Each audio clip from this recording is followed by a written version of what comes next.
El tópico que desarrollaremos como segundo tema de esta unidad corresponde a las experiencias basadas en la evidencia del manejo clínico del dengue según gravedad, aspectos que se han venido actualizando durante los últimos años desde la introducción de la Guía de Práctica Clínica de la Organización Mundial de la Salud, que se publicó en el año 2009. El esquema de control de enfermedades, específicamente de las transmitidas por vectores y como ejemplo el caso del dengue, implica varias actividades y principios para poder abordar esta enfermedad. Sin embargo, de todas estas actividades o principios de control, es sumamente importante recalcar el diagnóstico oportuno y tratamiento con reposición hídrica de los casos de dengue que han permitido disminuir una letalidad que se presentaba entre el 15 al 20% y a la fecha hemos llegado a menos del 1%. Por lo tanto, es una estrategia muy importante que el día de hoy vamos a aclarar en esta presentación. Es muy importante que para la evaluación de un paciente se recuerde cómo se evalúa el estado hemodinámico y cuál es la secuencia de cambios hemodinámicos continuos que se deben tener con estos pacientes, para lo cual nos basamos en parámetros de nivel de conciencia, llenado capilar, las extremidades, el volumen periférico, el ritmo cardíaco, la presión arterial y la frecuencia respiratoria. Observemos en la segunda columna un paciente con circulación estable, nivel de conciencia claro y lúcido, llenado capilar muy rápido, las extremidades se encuentran tibias y rosadas, el volumen del pulso periférico es muy fuerte y el ritmo cardíaco, la presión arterial y la frecuencia respiratoria son normales para la edad. Ante la presencia de un choque inicial, también podemos estar frente a un paciente lúcido, pero observaremos que el llenado capilar es prolongado, de 2 a más segundos, con extremidades frías. El volumen de pulso periférico será débil y puede estar acompañado de taquicardia. Encontrará también un estrechamiento de la presión del pulso, aunque la presión sistólica se encuentre normal. Puede haber hipotensión postural y una taquipnia. En el caso de choque establecido con hipotensión, observaremos cambios del estado mental, con manifestaciones de agitación y agresividad por parte del paciente. El llenado capilar es muy prolongado, las extremidades estarán frías y húmedas, con una piel pegajosa debido al shock que tiene el paciente. El volumen del pulso periférico será muy débil. En algunos casos inclusive estará ausente. Hay una taquicardia muy intensa y en algunos casos también se puede reportar como bradicardia, básicamente en el shock tardío.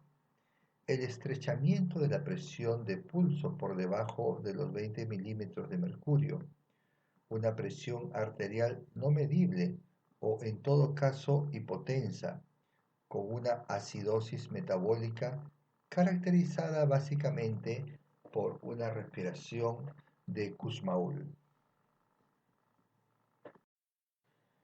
Desde los nuevos lineamientos brindados por la Organización Mundial de la Salud y la OPS en el 2009, se han desarrollado un conjunto de actualizaciones de la guía.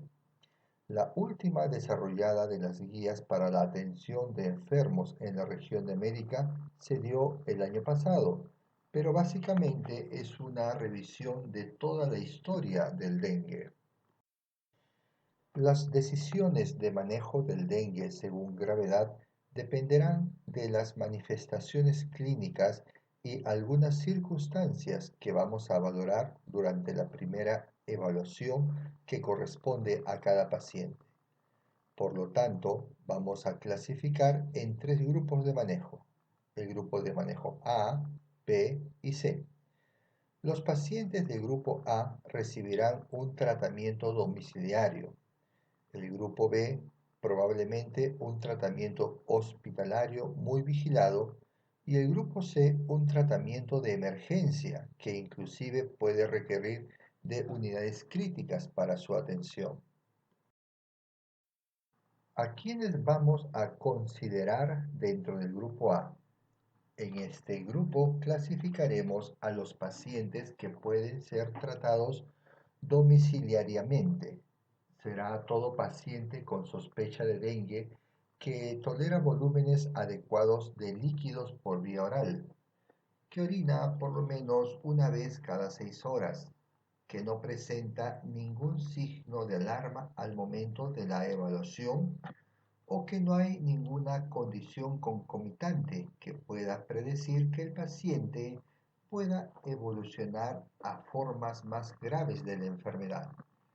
Es muy importante recalcar que este tipo de paciente debe ser evaluado ambulatoriamente al menos una vez por día durante la fase febril de la enfermedad hasta 48 horas de caída la fiebre.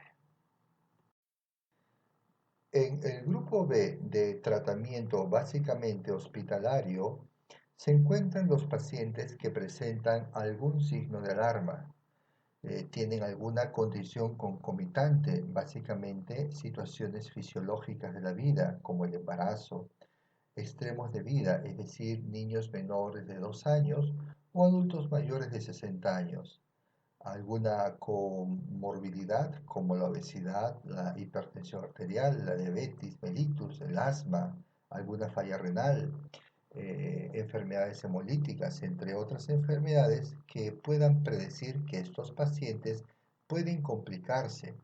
Y también debemos considerar algunos riesgos sociales como vivir solo, vivir lejos o tener algún trastorno psiquiátrico. Incluso la pobreza extrema debe ser evaluada para considerar a estos pacientes dentro del grupo B. Es muy importante considerar la organización de los servicios de salud para poder atender a los pacientes con dengue. No solo es necesario observar la infraestructura del establecimiento, sino también el estado en el cual atenderemos a los pacientes. En el contexto de brotes epidémicos será necesario adaptar y usar todos los recursos que tenemos a nuestra disposición. Además, será altamente importante la evaluación hemodinámica que debe ser dirigida por el profesional de la salud, acompañado del personal técnico que ayudará en el proceso administrativo del tratamiento. Es muy importante poder visualizar las unidades en las que se atenderán a los pacientes con sospecha de dengue y además tener en cuenta la terapia inicial que administraremos a estos pacientes, es decir, sales de rehidratación oral. En básicamente todo establecimiento e inclusive si encontramos pacientes con fiebre, administrar rápidamente antipirético hasta que llegue el momento de la evaluación por el profesional de la salud.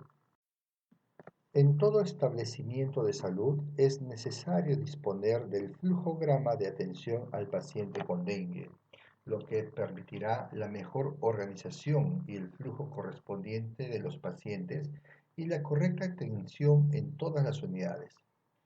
En un hospital, todos los consultorios deberían tener la capacidad para atender a estos pacientes. Si bien la experiencia indica la acortización en determinadas áreas hospitalarias, lo cierto es que todo el personal de salud debe tener la competencia necesaria para detectar a los pacientes con dengue. Además, deben tener la capacidad de brindar la primera atención y las primeras recomendaciones. Posteriormente, el tamizaje correspondiente y la detección de signos de alarma permitirán la adecuada derivación al área correspondiente. En la imagen se observa un flujograma elaborado en el Hospital de Apoyo de Iquitos para situaciones de epidemia donde coortizan la atención de pacientes en un área específica para lo cual se armó una carpa en la que se atendía a pacientes febriles y el consiguiente flujo posterior a través de consultas o a través de la emergencia para el seguimiento de estos casos o la hospitalización en caso fuera necesario. Recomendaciones para el tratamiento de pacientes con dengue. Dentro de las recomendaciones para el manejo de pacientes con dengue que corresponden a los pacientes de grupo A, o sea, aquellos que pueden ser manejados ambulatoriamente y enviados a su casa, se encuentra principalmente que esta evaluación clínica sea diaria, hasta 48 horas de caída la fiebre. De acuerdo a las recomendaciones de la Organización Mundial de la Salud, se sugiere que según las posibilidades del establecimiento de salud, se pueda realizar un monitoreo de hemograma cada 48 horas, poniendo énfasis en el hematocrito y plaquetas. Sin embargo, no es un requisito indispensable para poder manejar este tipo de casos de dengue. Lo que sí debemos monitorizar es la efervescencia de la fiebre y la aparición concomitante de los signos de alarma en esta fase. La versión extendida de la Guía de Práctica Clínica del Dengue en el país, en base a la cual se publicó la última guía de manejo clínico de pacientes con dengue, pone énfasis en este tema y resalta que la ausencia de exámenes de laboratorio como el hematocrito o la demora en disponer de resultados no debe ser motivo de retraso en el inicio de la reposición del volumen en pacientes clínicamente hipovolémicos o con signos de hipoperfusión. Entonces, remarcamos que la evaluación clínica está sobre la evaluación laboratorial de la que podamos disponer. A fin de evaluar la adecuada respuesta a la hidratación con volumen, recomendamos evaluar los siguientes parámetros clínicos: la estabilidad de la presión arterial, la presión arterial media, la mejoría de la presión de pulso, la reducción de la taquicardia, sobre todo en niños, la reducción de la taquipnea, la mejoría del gasto urinario, el incremento de calor en extremidades y la reducción del llenado capilar a menos de 2 segundos. Si el establecimiento dispone de hematocrito, este puede ser valorado además de los parámetros clínicos. Estas son recomendaciones muy importantes que debemos remarcar en la evaluación de todo paciente con dengue. Los cuidados en casa que debe realizar todo paciente con dengue que es seguido ambulatoriamente son el reposo en cama y el uso de mosquiteros durante la fase febril, la ingesta apropiada de líquidos, mínimo 2 a 3 litros por día en adultos, que incluyan sales de rehidratación oral en lo posible, o leche, jugo de frutas, solución salina isotónica, o agua de cebada, arroz, coco, sopas y caldos. Hay que tener presente que el agua sola sin electrolitos puede causar desequilibrio electrolítico, por lo tanto no está indicado como parte de la reposición de líquidos en estos pacientes. Para el manejo de la fiebre es muy importante recalcar el uso de los medios físicos para bajar la fiebre y paracetamol en adultos en una cantidad de no más de 4 gramos al día y la dosis indicada en niños que es de 10 a 15 miligramos por dosis cada 6 horas. Evitar los AINES, evitar administración intramuscular o rectal de medicamentos, buscar y eliminar criaderos de mosquito en la casa y en los alrededores, además vigilar la aparición de signos de alarma. En la presente imagen podemos observar los líquidos con los que se hidrató a una paciente niña que tuvo dengue en el hospital de Jaén. Mediante juegos se motivó a la niña para que logre tomar todas las sales de rehidratación oral durante la fase crítica de la enfermedad. Los estudios de terapia de reposición de fluidos en adultos con dengue encontraron las recomendaciones que describimos anteriormente. Eva Harris en Nicaragua encontró que la rehidratación 24 horas previas a la evaluación médica disminuía el ingreso hospitalario y la severidad de la presentación del dengue. En Taiwán, Ingi Kit demostró que la rehidratación oral puede ser tan efectiva como la administración intravenosa de líquidos en pacientes con dengue sin shock, lo que permitió reducir la cantidad de días de hospitalización. En este cuadro, el estudio de Eva Harris realizado en Nicaragua demostró que los pacientes que tomaron más de 5 vasos de agua tuvieron menos riesgo de ser admitidos a nivel hospitalario y menos riesgo de presentar formas severas de la enfermedad. El estudio de INKID realizado en la India demostró que la hidratación oral versus la hidratación intravenosa tuvieron similar efectividad en pacientes con dengue sin shock. Es importante resaltar que las recomendaciones brindadas en esta sesión también deben ser compartidas con los familiares de los pacientes, ya que estos se comportarán como los enfermeros domiciliarios y serán los que vigilarán la aparición de complicaciones entre el tercer y quinto día de la enfermedad. Los familiares deben velar porque el paciente ingiera la cantidad de líquido recomendada y efectivamente realice el reposo físico. Además, deberán acudir al establecimiento de salud en caso observen signos de alarma en el paciente. La elaboración del carné de seguimiento domiciliario para los pacientes con sospecha de dengue permitieron reconocer fácilmente los casos de dengue porque los pacientes y sus familiares tenían información clara y sencilla sobre los signos de alarma del dengue. Asimismo, facilitó el seguimiento diario del paciente y que éste pueda acudir todos los días para el llenado de su ficha hasta que se le daba el alta correspondiente. El personal de salud puso énfasis en signos clínicos que podían traducirse en predictores de la evolución hacia formas graves de la enfermedad. Sin embargo, no todos los pacientes del grupo B deben ser tratados con administración parenteral de volumen. Pacientes del grupo B sin signos de alarma y especialmente en todos aquellos que tienen condiciones concomitantes, debemos incentivar la ingesta oral de líquidos. Si el paciente no tolera la vía oral, procederemos a iniciar terapia intravenosa con cristaloides en dosis de 2 a 3 milímetros por kilogramo por hora. La hidratación oral debe iniciar precozmente y mantenerla monitorizando constantemente el patrón de la temperatura para ver la caída correspondiente.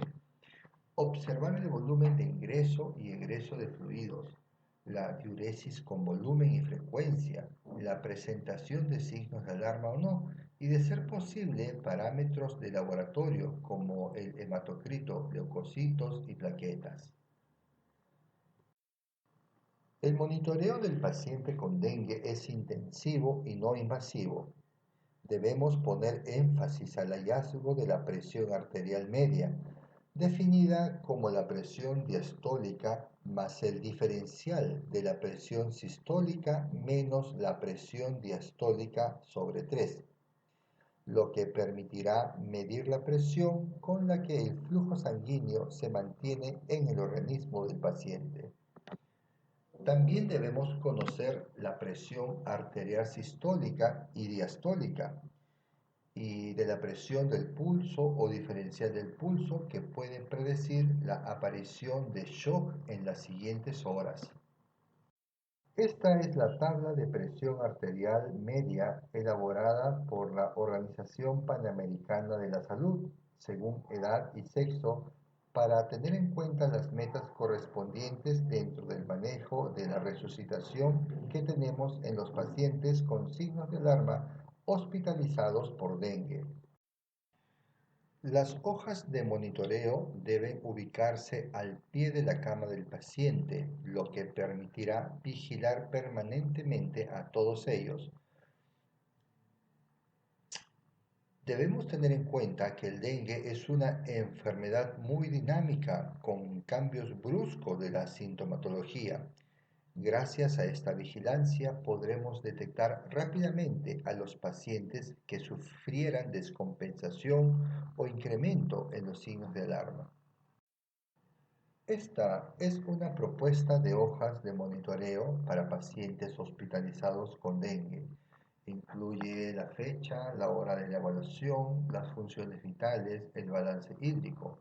Permite hacer el seguimiento de la evolución de los signos de alarma, lo que es muy importante para la detección oportuna. Asimismo, estas hojas de monitoreo también pueden considerar parámetros laboratoriales que nos permitan orientar la evolución de la enfermedad, así como el registro de estudios de imágenes que nos permitan registrar las características de las presentaciones clínicas de estos pacientes. Es necesario recalcar que estas hojas de monitoreo deben estar ubicadas al pie de la cama del paciente. El tercer grupo es el C, que requiere unidades críticas en las que encontraremos pacientes en estado de shock con hipotensión. Se recomienda iniciar la resucitación de forma precoz con volúmenes de cristaloides que van entre los 20 mililitros por gramo, que deben ser administrados lo más rápido posible en bolos de 15 a 30 minutos a fin de sacar al paciente del shock y evitar fallas multiorgánicas. Es una medida intensiva y monitorizada. Si la condición del paciente mejora con el primer bolo de cristaloides, debemos disminuir la infusión de cristaloides a 10 milímetros por kilogramo por la siguiente hora. Y si persiste la mejoría, debemos seguir reduciendo gradualmente a 5 a 7 milímetros por kilogramo por hora por 4 a 6 horas y luego hacer el manejo como se realiza a los pacientes del grupo B. Sin embargo, si los signos vitales aún siguen inestables y no hay mejoría del paciente, debemos repetir el bolo de cristaloides a igual dosis, es decir, 20 mililitros por kilogramo. Esta dosis debe ser administrada entre 30 a 60 minutos y en el caso de no haber mejoría, aún podemos repetir hasta un tercer bolo de cristaloides. Luego, es necesario solicitar un hematocrito para ver la evolución del paciente y si observamos que el hematocrito aumenta o permanece muy elevado, debemos sopesar la administración de coloides en dosis de 10 a 20 mililitros por kilogramo, también administrado en 30 a 60 minutos. Esta medida puede repetirse una vez más en caso de no haber mejoría. En caso no hubiera mejoría, debemos determinar la función de bomba si detectamos algún grado de miocarditis o daño cardíaco y ver la posibilidad del uso de enemas para restituir la presión arterial en estos pacientes ya hidratados adecuadamente. Si el hematocrito disminuye sin mejoría clínica y nuestro paciente se encuentra aún inestable, esto nos estaría indicando que hay un sangrado activo y debe iniciarse la transfusión de sangre a la brevedad posible. Ante la sospecha de sangrado evidente con inestabilidad del paciente, se recomienda administrar preferentemente paquetes de glóbulos rojos en dosis de 5 a 10 mililitros por kilogramo o dosis de 10 a 20 mililitros por kilogramo de sangre fresca total, Sin embargo, los paquetes de glóbulos rojos son los más indicados en estos casos a fin de evitar la sobrehidratación. Una buena respuesta clínica ante estas complicaciones hemorrágicas incluye la mejoría del estado hemodinámico y del medio interno, y hay que considerar repetir la transfusión de sangre si hay más pérdida de sangre o no hay aumento apropiado del hematocrito posterior a la transfusión.